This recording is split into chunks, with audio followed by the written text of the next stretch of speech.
Hello student, स्वागत है आप सभी का फैक्ट एक्सा के एक नए वीडियो में। और इस वीडियो में हम बात करेंगे यूपी स्कॉलरशिप 2024-25 के पीएफएमएस स्टेटस के रिजेक्शन के बारे में कि अगर यहाँ पे आपका रिजेक्टेड दिखा रहा है तो ये आपका सही हो पाएगा या फिर नहीं। अगर सही होगा तो कैसे सही होगा, ये कैसे अपडेट होगा, इसमें आपको क्या करना होगा और आपका पैसा आएगा या फिर नहीं, सारी जानकारी आपको इस वीडियो के माध्यम से मिलने वाली है।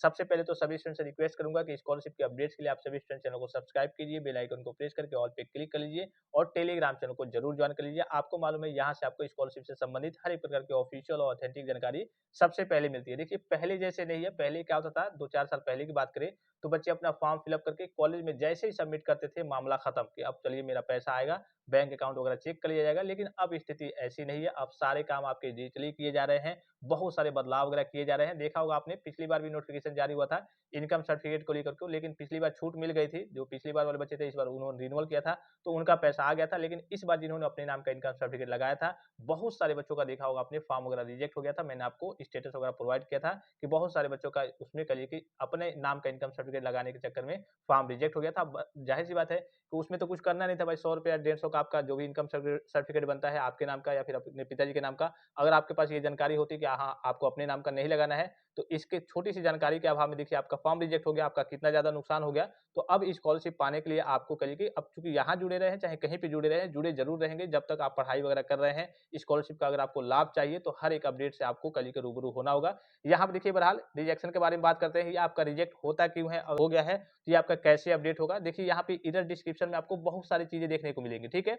ये आप देखिए, वन ऑफ आधार नंबर और बैंक अकाउंट डिटेल्स और मैंडेटरी, वन और more mandatory tax values are missing, बहुत सारी एरर्स वगैरह, कई टाइप के एरर्स वगैरह आपको देखने को मिलते हैं, ठीक है। और यहाँ देखिए इनका न्यू रजिस्ट्रेशन है, यहाँ पे एनपीसीआई स्टेटस में अभी कुछ नहीं दिखा रहा है, अप्रूव्ड बाय एजेंसी अभी कुछ नहीं दिखा रहा है। तो मैं आपको सीधे मोटा मोटी शब्द में बता दे रहा हूँ कि ये आपके लेवल का काम नहीं है। इसमें आपको हाँ एक चीज का आपको ध्यान रखना होता है कि आपका जो बैंक अकाउंट है एनपीसीआई से एक्टिव होना चाहिए, पहला काम। दूसरा, आधार सीडिंग की प्रक्रिया कंप्लीट होनी चाहिए। कभी कभी ये होता है, जैसे मान लीजिए कि कुछ बच्चे अपने अकाउंट जब ओपन कराते हैं तो भाई अभी जो फिलहाल में जितने भी आपके बैंक अकाउंट ओपन हो रहे हैं वो आधार कार्ड की सहायता से ही हो रहे हैं, लेकिन आपको अलग से जाकर के डीबीटी एनपीसीआई वगैरह को मैप्ड कराना होता है। जाकर के कहेंगे कि हाँ इसको एनपीसीआई से मैप्ड कर दीजिए तो वो कर देंगे। आप चूंकि फिलहाल में सब हर जगह ये कहिए कि काम होने लगा है ऑटोमेटिकली कि जैसे ही आप ओपन कराएंगे तो वो कहिए कि एनपीसीआई से मैप्ड कर दे रहे हैं, लेकिन अगर आपका पुराना वगैरह अकाउंट होगा तो इस काम को आपको जरूर कराना है। फिर एक और आपने चीज देखा होगा, नोटिफिकेशन ऑफिशियली नोटिफिकेशन जारी हुआ है विभाग के द्वारा कि आपको हर 3 महीने पे ट्रांजैक्शन वगैरह करते रहना है, लिमिट वगैरह को चेक कर लेना है। जैसे बहुत सारे बीटेक वाले बच्चे हो गए या फिर अन्य उच्च लेवल के जो कोर्स वगैरह करते हैं,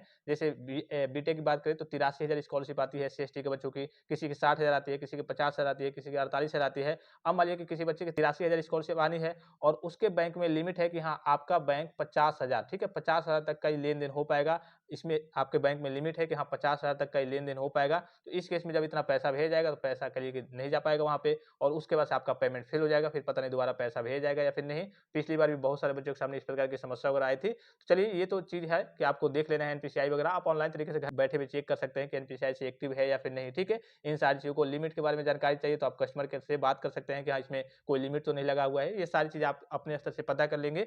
यहाँ पे ये जो रिजेक्शन की समस्या है, जो भी रिजेक्शन की समस्या है, तो इसमें आपको कुछ नहीं करना होता है, ये विभाग लेवल का काम है। जैसे ही आपका रिजेक्ट होगा फिर से आपका कल की रिक्वेस्ट डेट डाला जाएगा और फिर से उसके बाद से वेरीफाइड किया जाएगा। जैसे कि इनका रिजेक्ट हो गया है, फिर से इनका कल की यहाँ पे रिक्वेस्ट डेट डाला गया है 26 दिसंबर 2024 के डेट में, फिर से इनका कल की यहाँ पे अपडेटेड दिखाएगा। अब देखिए मैं इनका दिखा दे रहा हूँ, क्यों यहाँ पे दिखा दे रहा हूँ, बच्चे कंफ्यूजन में होंगे, तो हो सकता है सर आप बता रहे हो कि रिजेक्टेड हो गया, रिजेक्टेड से कुछ नहीं होगा, पैसा वगैरह चला आएगा। तो इनका मैं बता दूं कि इनका पैसा भी चला आया है, ठीक है। इनका क्या हुआ है, इनका पैसा भी चला आया है। अभी मैं चेक करके बता दे रहा हूँ, जितेंद्र कुमार नाम है, कुछ चीज आपको ब्लर दिख रही होंगी सिक्योरिटी रीजन के लिए, तो इनका पैसा भी चला आया है, ठीक है। तो ये जब ऑटोमेटिकली आपका रिजेक्ट होता है, ऑटोमेटिकली रिजेक्ट होगा। अब इसमें देखिए रिजेक्ट क्यों होता है, ये थोड़ा सा मैं अपनी ओर से बता दे रहा हूँ। देखिए जो नई नई वेबसाइट वगैरह बनती है या फिर नए नए काम वगैरह होते हैं, पिछली बार भी आपने देखा होगा और इस बार भी देखा होगा आपने, तो ये कुछ चीजें एरर्स वगैरह, बग वगैरह कह सकते हैं, देखने को मिलते हैं। जैसे अभी फिलहाल में आपने देखा होगा बहुत सारे बच्चों का इनरोलमेंट नंबर, रोल नंबर, जो यूपी स्कॉलरशिप का स्टेटस है वो देखने को मिल रहा है। तो उसके लिए आपको कॉलेज में एप्लीकेशन सबमिट करना है। आपकी ओर से कोई गलती नहीं है,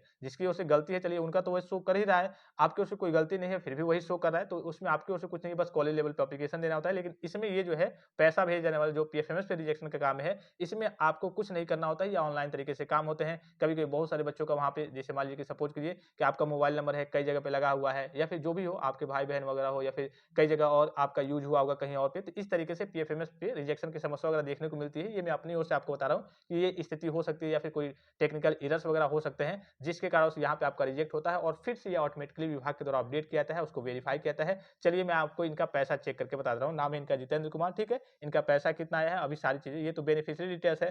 पेमेंट डिटेल्स वाले पे चलिए, पेमेंट डिटेल्स वाले पे क्लिक करके उसके बाद से मैं इनका पेमेंट चेक करके बता देता हूँ आपको। अब देखिए फाइनली सारी चीजों को फिलअप किया जा चुका है। यहाँ पे सर्च वाले ऑप्शन पे क्लिक करना है, थोड़ा सा यहाँ पे आपको वेट करना होता है और नीचे की स्लाइड करके आना है, ठीक है। यहाँ पे आपका पेमेंट वाले ऑप्शन पे सिलेक्ट रहेगा, तो ये बेनिफिशियरी वैलिडेशन चेक करने आएंगे या फिर कभी-कभी पेमेंट वैलिडेशन आप चेक करने आएंगे, पेमेंट पे भी चेक करने आएंगे, तो वहाँ पे भी रिजेक्शन की समस्या देखने को मिल जाएगी, ठीक है। तो इसको लेकर के, रिजेक्शन को लेकर के आपको घबराना नहीं है। यहाँ पे देखिए सारी चीजें, इनका नाम है Jitendra Kumar, post matric other inter के स्टूडेंट्स है और इनका पैसा किस डेट में आया है, यहाँ पे आपको सारी चीजें दिख रही होंगी, ठीक है। पेमेंट डिटेल्स, चलिए पोस्ट मैट्रिक के स्टूडेंट्स है, नाम है Jitendra Kumar, approved by agency. फिर से जब उनका पहले कहिए कि कई बार रिजेक्ट हुआ, फिर अपडेट हुआ, फिर रिजेक्ट हुआ, फिर बाद में जाकर के इनका 27 फरवरी 2024 के डेट में 25 के डेट में 27 फरवरी 2025 के डेट में इनका अप्रूव्ड बाय एजेंसी हो गया। पहले भी इनका अप्रूव्ड हुआ था एजेंसी के द्वारा, फिर से रिजेक्ट हुआ था, कई बार इनका 3-4 बार रिजेक्ट हुआ था और उसके बाद से तो हो सकता है कि आपका 4-5 बार वहाँ पे रिजेक्शन की समस्या दिखाए, रिजेक्ट हो जाए, लेकिन ये फिर से आपको ऑटोमेटिकली कहिए कि वेरीफाइड किया जाएगा। यहाँ आप देखिए वैलिडेशन में 24 फरवरी 2025 के डेट में डाला गया है, फिर अप्रूव्ड कब हुआ है 27 फरवरी 2025 के डेट में, ट्रेजरी स्टेटस 27 फरवरी